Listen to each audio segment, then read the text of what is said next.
On December 10th, around 8:30 p.m., the town of Edwardsville was struck by a tornado. We see that this Amazon building here was totally destroyed, and that was actually about 2.76 miles or a little less than 3 miles away from the heart of campus. Now, a lot of people don't know what to do if they're in a tornado warning or how to act appropriately, and they just write it off.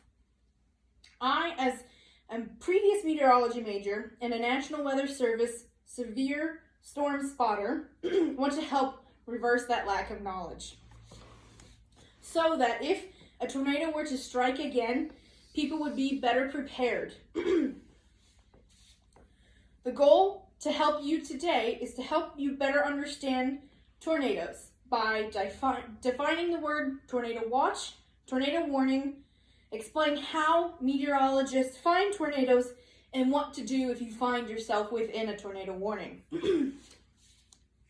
So there are two main tornado alerts that people usually get on their phones, and that meteorologists talk about. We have a tornado watch, which will be this larger area in yellow here. And so a tornado watch basically just means that conditions are favorable for tornadoes at some point within that watch issued time. You don't have to act right then and there, but it is just a way to keep you alert that something could happen later on. According to National Weather Service Understand Tornado Alerts article, a tornado warning means to take action. A tornado has been sighted or indicated by weather radar, and there is imminent danger to life and property. And in this graphic here, the orange spot is a tornado warning, and they're usually smaller, but they're more effective, and more people need to be taking action.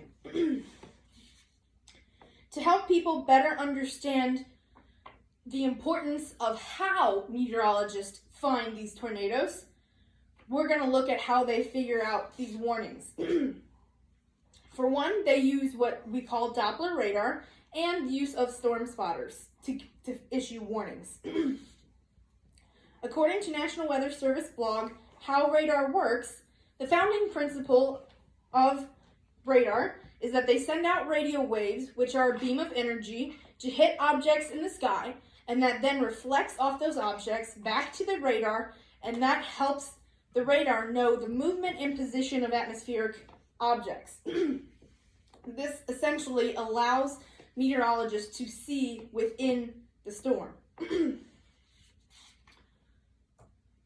The biggest part of radar that meteorologists use when looking for tornadoes is the velocity panel.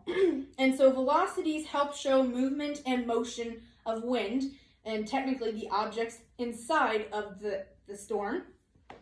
So this red that we see here are winds that are moving away from the Doppler radar, and the green that we see, the green and light gray that we see, are winds that are moving towards.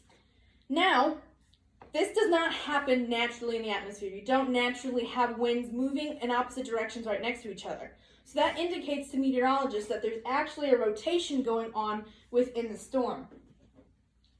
So once they find this rotation, they send out a warning, and then you need the spotters on the ground to help show people what's actually happening on the ground. Because they can see up in the sky, but they can't see on the ground, so that's where you come in as spotters. So you have trained spotters. They could be first responders or anybody who takes the National Weather Service's Skywarn storm spotter class.